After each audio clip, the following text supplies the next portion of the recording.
जय भीम साथियों।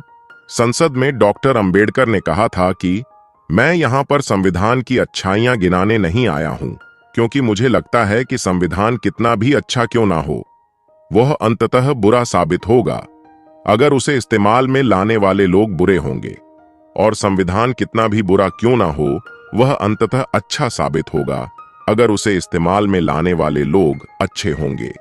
विश्व के सबसे बड़े लिखित संविधान के रचयिता डॉक्टर भीमराव अंबेडकर, जिन्हें अपने बचपन में घोर जातिवाद का सामना करना पड़ा, अपने स्कूल में उच्च वर्ग के विद्यार्थियों से दूर जमीन पर बैठकर पढ़ना पड़ता था, जिनके अपने बाल अपनी बड़ी बहन से कटवाने पड़ते थे क्योंकि गांव का कोई नाई इन्हें हाथ लगाकर दूषित नहीं होना चाहता था, और जिन्हें समाज की इस घिनौनी विचारधारा की वजह से अपना सरनेम सकपाल से बदलकर अंबेडकर करना पड़ा था।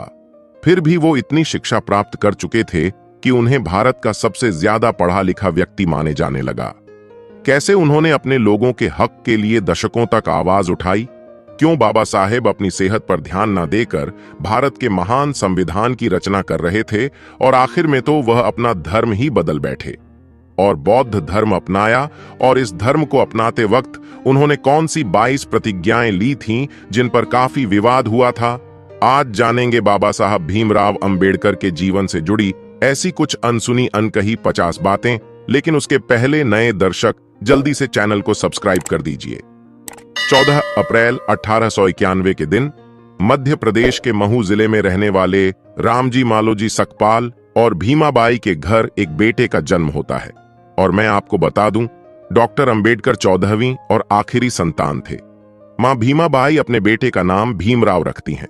5 साल की उम्र में अंबेडकर का स्कूल में दाखिला करवाया जाता है, लेकिन छोटे से भीम को जल्दी बात समझ में आ जाती है कि समाज में उनके परिवार के साथ भेदभाव किया जाता है।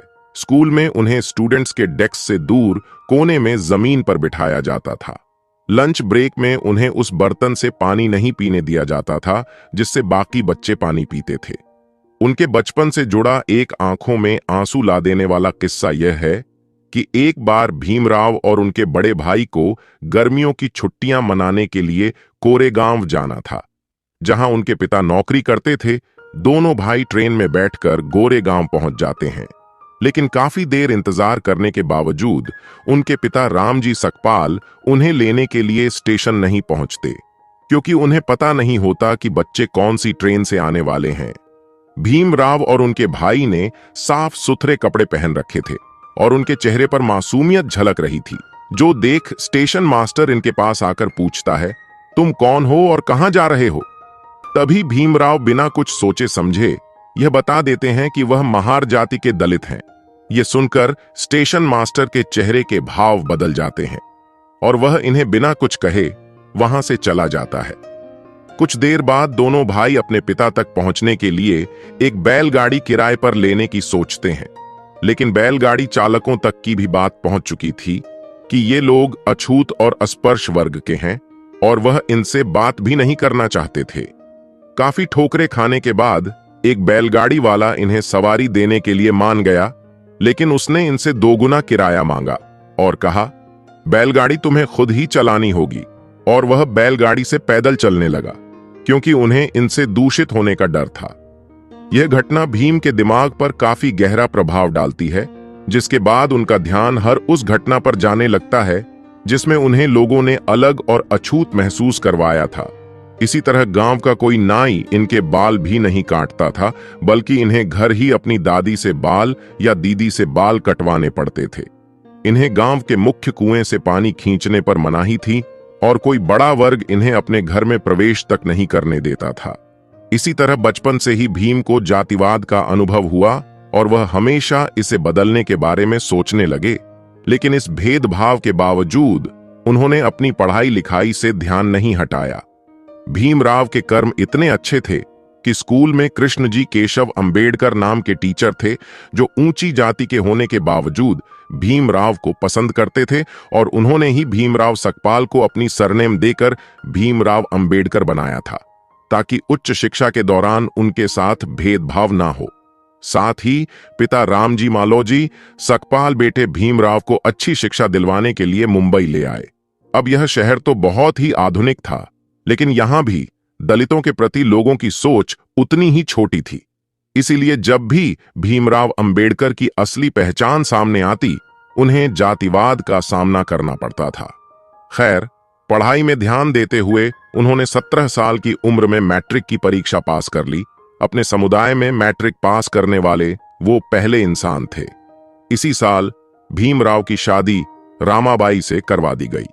मगर शादी के बाद भी भीम ने पढ़ाई जारी रखी और अगली इंटरमीडिएट परीक्षा डिस्टिंक्शन के साथ पास की। लेकिन अब उन्हें आगे पढ़ने के लिए उनके पिता के पास पैसे नहीं थे। लेकिन वह कहते हैं ना, जहां चाह होती है वहां राह होती है। और भीमराव अंबेडकर के जीवन में कुछ घटनाओं का घटना शुरू हो गया। आपको बता दें कि जब बड़ोदरा के महाराज ने उन्हें पढ़ने के लिए स्कॉलरशिप दी, जिससे उन्होंने न सिर्फ बीए की पढ़ाई पूरी की, बल्कि 1913 में उन्होंने अमेरिका जाकर यूनिवर्सिटी ऑफ कोलंबिया से मास्टर्स में दाखिला लिया। 2 साल में उन्होंने एमए की पढ़ाई पूरी की और अगले ही साल अपनी पीएचडी थीसिस भी पूरी कर ली, जिसके बाद भीमराव लंदन चले गए, जहां उन्होंने London school of economics join किया। लेकिन स्कॉलरशिप पूरी हो जाने की वजह से वह अपनी पढ़ाई पूरी नहीं कर पाए और बड़ौदा वापस लौट आए, जहां उन्होंने सिविल ऑफिसर का पद हासिल कर लिया। लेकिन यहां भी जातिवाद ने उनका पीछा नहीं छोड़ा और भेदभाव के चलते उन्होंने नौकरी छोड़ दी। 1918 में भीमराव बॉम्बे के सिडेनहैम कॉलेज में लेक्चरर बने। साथ ही उन्होंने दलितों की आवाज दुनिया तक पहुंचाने के लिए मराठी अखबार मूकनायक की भी शुरुआत की, क्योंकि अपने धर्म की वजह से वो इतनी ठोकरें खा चुके थे कि अब उन्हें समझ आ रहा था कि अब अपना हक पाने के लिए उन्हें आवाज उठानी पड़ेगी। इसी बीच कुछ समय लंदन जाकर उन्होंने वकालत में अपनी पढ़ाई पूरी कर ली थी। इस तरह वो अपने जमाने के भारत के संभवतः सबसे ज्यादा पढ़े लिखे व्यक्ति बन चुके थे। डॉक्टर भीमराव बाबा साहब अंबेडकर को शुरू से ही पढ़ाई से काफी लगाव था, इसलिए उनके पास भारत की सबसे बड़ी पर्सनल लाइब्रेरी हुआ करती थी। मशहूर लेखक जॉन गुथर अपनी किताब इनसाइड एशिया में लिखते हैं कि जब 1938 में मेरी राजगृह में अंबेडकर से मुलाकात हुई थी, तब उनके पास 8,000 किताबें थीं और उनकी मृत्यु तक यह संख्या बढ़कर 35,000 तक पहुंच चुकी थी। डॉक्टर भीमराव अंबेडकर के निकट सहयोगी रहे शंकरानंद शास्त्री भी अपनी किताब में लिखते हैं कि मैं 20 दिसंबर 1944 की दोपहर 1 बजे अंबेडकर से मिलने उनके घर गया। उन्होंने मुझे अपने साथ जामा मस्जिद इलाके में चलने के लिए कहा, जो उन दिनों पुरानी किताबों को खरीदने का अड्डा हुआ करता था। जब हम वहां पहुंचे तो लोग उनके चारों तरफ इकट्ठा होने लगे, लेकिन इस भीड़ में भी उन्होंने विभिन्न विषयों पर तकरीबन 2 दर्जन किताबें खरीदी। यहां एक दिलचस्प बात यह है कि किताबों का इतना बड़ा संग्रह होने के बावजूद वह अपनी किताबें किसी को पढ़ने के लिए उधार नहीं देते थे। किताबें मांगने वाले व्यक्ति को वह मुंह पर कह देते थे कि अगर आपको किताबें पढ़नी है तो मेरे पुस्तकालय में आइए। किताबों के प्रति उनकी भक्ति इस हद तक थी कि वह जैसे ही घर पहुंचते अपने पुस्तकालय में चले जाते। उनके पास कपड़े बदलने का समय तक नहीं होता था, फिर वह एक पुस्तक चुनकर पढ़ने बैठते थे। उनके अनुयायी बताते हैं कि रात में अंबेडकर अपनी पढ़ाई में इतना खो जाते थे कि उन्हें बाहरी दुनिया का कोई ध्यान नहीं रहता था।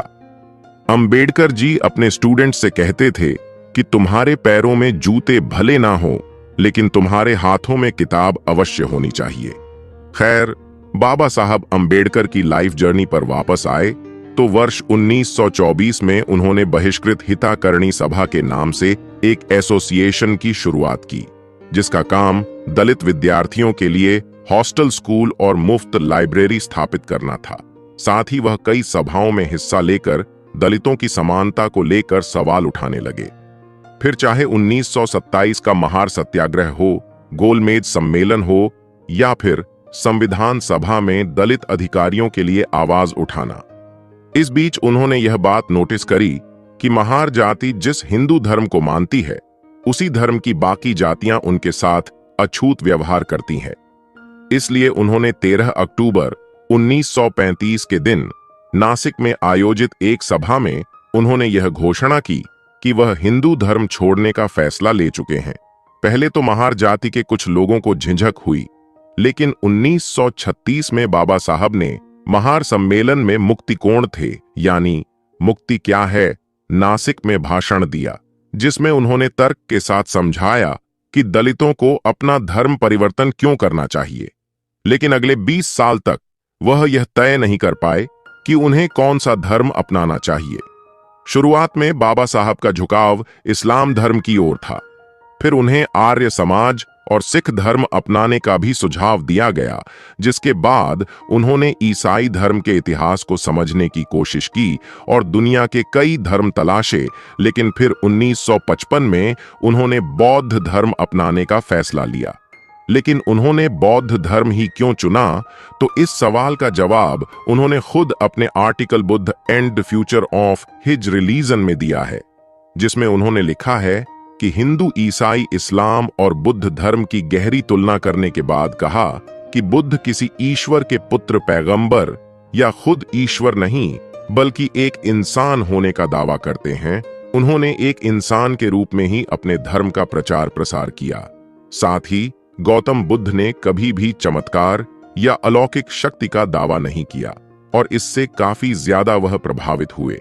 इसके अलावा बौद्ध धर्म में बाबा साहब को बाकी धर्मों से ज्यादा तार्किकता और गलती करने की गुंजाइश भी दिखी। इसके अलावा उन्होंने अपने इस लेख में कई बातों का उल्लेख किया है, इसे अपना लिया था। इसलिए 14 अक्टूबर 1956 के दिन बाबा साहब अंबेडकर अपने 3,65,000 समर्थकों के साथ नागपुर में पूरे विधि विधान से बौद्ध धर्म को अपना चुके थे। इस दौरान उन्होंने 22 ऐसी प्रतिज्ञाएं ली थीं जिन पर पूरे देश में विवाद हुआ था। साथियों, यह प्रतिज्ञाएं सही हैं या गलत, यह तय करना हमारा फैसला नहीं है और ना ही हम इसके समर्थन में है, बल्कि हमारा काम आपको सिर्फ इतिहास के बारे में बताना है। तो चलिए उनमें से कुछ प्रतिज्ञाएं के बारे में जानते हैं। मैं ब्रह्मा, विष्णु और महेश में ना विश्वास रखूंगा और ना पूजा करूंगा। मैं राम और कृष्ण जो भगवान माने जाते हैं उनमें आस्था नहीं रखूंगा। मैं गौरी और गणपति और अन्य देवी देवताओं में आस्था नहीं रखूंगा। मैं भगवान के अवतार में विश्वास नहीं करता। मैं कभी नहीं मानूंगा कि भगवान बुद्ध विष्णु के अवतार थे। मैं हिंदू धर्म का त्याग करता हूं, जो मानवता के लिए हानिकारक है, और मुझे विश्वास है कि मैं धर्म परिवर्तन द्वारा फिर से जन्म ले रहा हूं। डॉक्टर अंबेडकर की इन प्रतिज्ञाओं ने हिंदू धर्म के उनके समर्थकों को ठेस पहुंचाई थी और धर्म परिवर्तन ही उनके जीवन की इकलौती सबसे बड़ी कंट्रोवर्सी है। चलिए अब जानते हैं दुनिया के सबसे बड़े लोकतंत्र की न्यूज, जिस पर टिकी है उस संविधान के बनने के पीछे की अनसुनी कहानी। तो 9 दिसंबर 1949 के दिन 299 सदस्यों वाली संविधान सभा की पहली बैठक हुई थी। इस सभा ने 1946 से 1949 के बीच उथल-पुथल भरे सालों में काम किया। इस दौरान देश में कई बड़े सांप्रदायिक दंगे हुए और देश का बंटवारा भी हुआ। इस कारण भारत और पाकिस्तान के बीच मानव इतिहास का सबसे बड़ा प्रवासी संकट पैदा हुआ। इस दौरान भारत में 550 से ज्यादा रियासतों का मुश्किल भराई का काम भी संपन्न हुआ था। ऐसे में संविधान बनाना काफी मुश्किल था, जिसके लिए उस समय देश के सबसे ज्यादा पढ़े लिखे व्यक्तियों में से एक डॉक्टर बाबा साहब अंबेडकर को 29 अगस्त 1947 के दिन संविधान सभा की ड्राफ्टिंग कमेटी के अध्यक्ष के रूप में नियुक्त किया गया था, जिसमें 7 सदस्य थे। लेकिन कहा जाता है कि संविधान बनाने का 90% काम बाबा साहब अंबेडकर ने अकेले किया था। लेकिन उन्होंने कभी इसका श्रेय अकेले नहीं लिया। राष्ट्रपति महोदय सर, मैं ड्राफ्टिंग कमेटी द्वारा निश्चित की हुई संविधान की रूपरेखा को प्रस्तुत करता हूं और निवेदन करता हूं कि इस पर विचार किया जाए। राष्ट्रपति महोदय सर, मैं इस सदन में उपस्थित उन लोगों में से एक हूं जो जानते हैं कि इस संविधान का मसौदा तैयार करने में डॉक्टर अंबेडकर ने कितनी मेहनत और लगन खर्च की है। शायद सदन को पता हो कि उसके द्वारा मनोनीत 7 सदस्यों में से एक ने इस्तीफा दे दिया और उसकी जगह किसी और को नहीं लिया गया। एक सदस्य थे, अमेरिका में तो उनकी जगह भी खाली रही, और एक और सदस्य अपने कुछ कामों में, राज्य के कामों में, इसलिए उनकी जगह भी खाली रही। 1 या 2 सदस्य दिल्ली के बाहर थे। और शायद सेहत की वजह से शामिल ना हो सके। इसलिए आखिर में हुआ यूं के मसौदा तैयार करने का सारा भार पड़ा डॉक्टर अंबेडकर पर। और मुझे कोई शक नहीं, हम सब उनके अनुग्रहित हैं। मुझे जो भी श्रेय दिया जा रहा है वो मेरे अकेले का नहीं है। इसका कुछ हिस्सा जाता है सर BN राव को, जो कि हमारी इस सभा के संवैधानिक सलाहकार हैं, जिन्होंने ड्राफ्टिंग कमेटी के विचार करने के लिए संविधान का कच्चा मसौदा तैयार किया। इस श्रेय का कुछ हिस्सा उस ड्राफ्टिंग कमेटी के सदस्यों को भी जाना चाहिए। लेखक अशोक गोपाल के हाल ही में डॉक्टर अंबेडकर की जीवनी पर लिखी किताब, जिसमें उन्होंने बताया कि डॉक्टर अंबेडकर ने कैसे अपने खराब स्वास्थ्य से जूझते हुए तमाम मतभेदों को दूर करके दुनिया के सबसे बड़े संविधान में से एक को तैयार किया। इसके प्रारंभिक निर्माण के दौरान ही 2500 से ज्यादा संशोधन किए गए थे। बताया जाता है कि डायबिटीज और ब्लड प्रेशर से पीड़ित होने के बाद भी अंबेडकर ने संविधान तैयार करने में काफी श्रम किया। संविधान सभा में लगभग 100 दिनों तक खड़े होकर उन्होंने धैर्यपूर्वक हर खंड को समझाया और 26 नवंबर और 1949 को भारत का संविधान पारित किया गया और अपनाया गया। इस दिन को संविधान दिवस या राष्ट्रीय कानून दिवस के रूप में जाना जाता है, जिसके अगले साल यानी 26 जनवरी 1950 के दिन भारत में दुनिया के इस बड़े संविधान को लागू किया गया। इसलिए 26 जनवरी को हम गणतंत्र दिवस के रूप में मनाते हैं। संविधान निर्माण के कुछ साल बाद डॉक्टर राजेंद्र प्रसाद ने स्वीकार किया कि अंबेडकर ने संविधान के कुशल पायलट की भूमिका निभाई। वहीं 6 दिसंबर 1956 के दिन बाबा साहब के निधन के बाद प्रधानमंत्री जवाहरलाल नेहरू ने भी कहा था कि संविधान बनाने में डॉक्टर अंबेडकर से ज्यादा ध्यान किसी ने नहीं दिया और ना ही किसी और ने उतनी परेशानी उठाई। तो दोस्तों, यह थी बाबा साहब भीमराव अंबेडकर के जीवन की कुछ अनकही अनसुनी कहानियां। अगर आप भी बाबा साहब के जीवन के संघर्ष, मेहनत और विचारधारा से प्रभावित हैं, दोस्तों, आज की वीडियो में बस इतना ही। इस चैनल